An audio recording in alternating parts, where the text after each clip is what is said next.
Welcome, everybody, to the Tri-State Audi Knicks postgame show. Julius Randle, 18 of his 22 in the first quarter. Knicks were up by 15 in the second quarter, but all Toronto in the second half. Gary Trent Jr., a great game for the Raptors, had 26. And OG Anunoby for Toronto, a career-high 36. Pascal Siakam hurt. Scotty Barnes hurt. Kyle Lowry in Miami. Didn't matter. Raptors beat the Knicks 113 to 104. Great to have you with us, everybody, from our Delta MSG studios. Bill Pito, Monica McNutt, Alan Hahn, Wally Zerbiak. Except for the Magic game, Monica, when the Knicks have had a lead and lost it, they've been able to regain it. Did not happen tonight.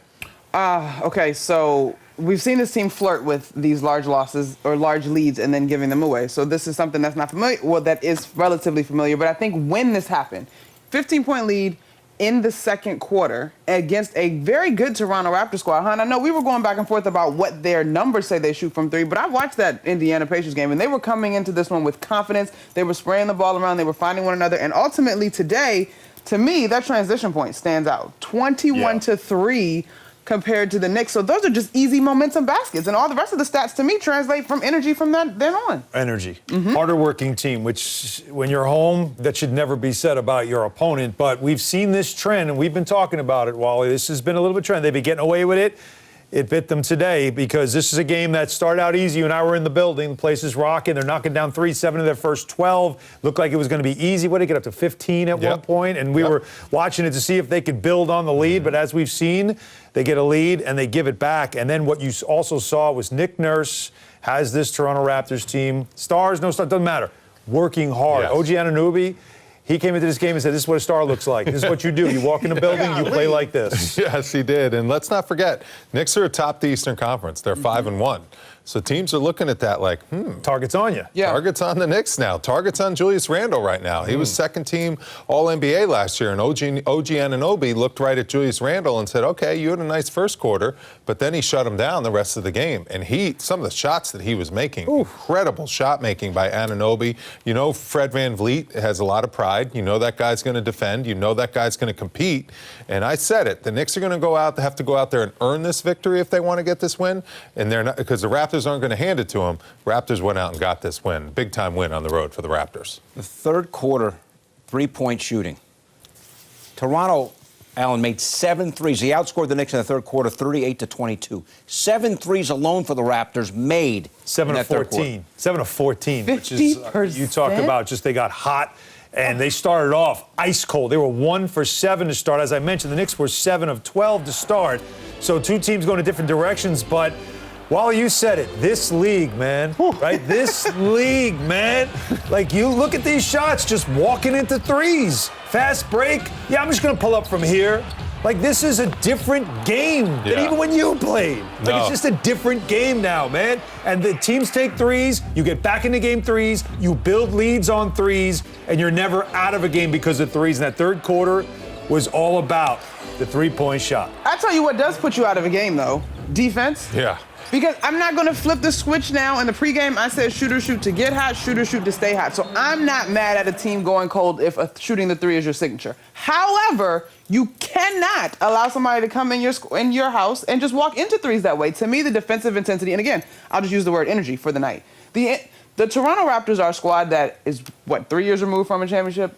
Their identity and their energy is something that they bank on. That's a controllable, and they came in and controlled that. The pressure defense seemed to really give the Knicks fits. Well, they were guarding the Knicks all the way out on the perimeter, and it seemed like to get the Knicks out of the That's what they do. It did. And you know, this would not have happened to the Knicks last year. Do you remember this type of quarter happening last year? This is what you flirt with when you become a high-volume three-point shooting team. I know you love threes. I do. You also... I love defense, too, though. You also just kind of allow that other team, you roll out the red carpet for them to just get into a rhythm and just absolutely barrage you with three-pointers like they did in the third quarter. The Knicks have to figure out, yes, they're going to be a better three-point shooting team, but they still have to get back to that team that has the Tom Thibodeau identity of making the other teams uncomfortable. And right now, he's not going to be happy with the team coming into his house on his home floor and scoring that many points, 38 points in the third quarter. That is just not the type of team that he wants to have out there. He's going to have to figure it out on the defensive end of the floor. The three-point shooting can still be there, but that doesn't mean you sacrifice on the defensive end. Played 7 games now, right?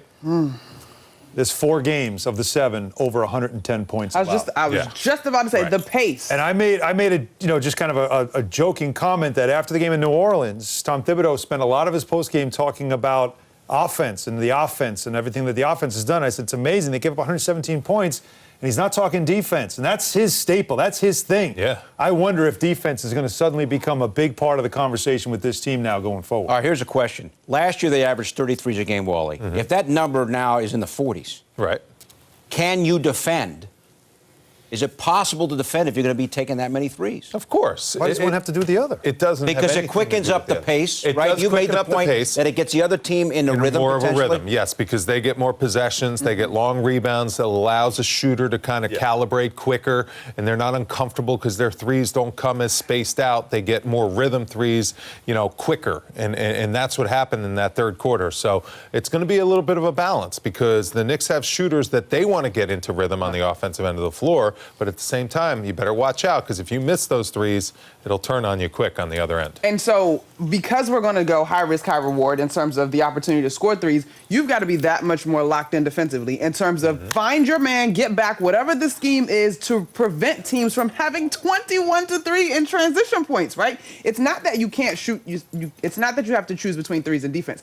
But if it's a missed shot or even if it is a main shot, you have to be that much more connected, tethered, united, on the same page, whatever word you want to use on defense to account for that. Just saying, it quickens the pace up, right? Yeah. Which is fine. We're not having these grind out games anymore. No, exactly. And that's what the Knicks did last year. So they're figuring things out still.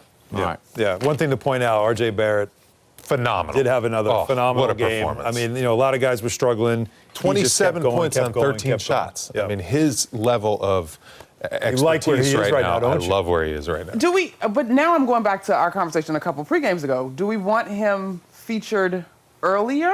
It just doesn't. I want him featured all the time, every possession. I want him. Why does it seems He's like the it guy comes right late. now. It just. I love it when it comes, but how do we? Here's how. I want to ride back to the Defenses, win. as I think Bill said it, defenses are keying on Randall. Wally said it. He's not a secret anymore. Julius Randle, right? You got to stop him first. So focus on him. Okay, great. This is like with KG and you. Yeah. It just became like, all right, Wally, you take it for now until the defenses have to leave KG alone because Wally's killing his one-on-one.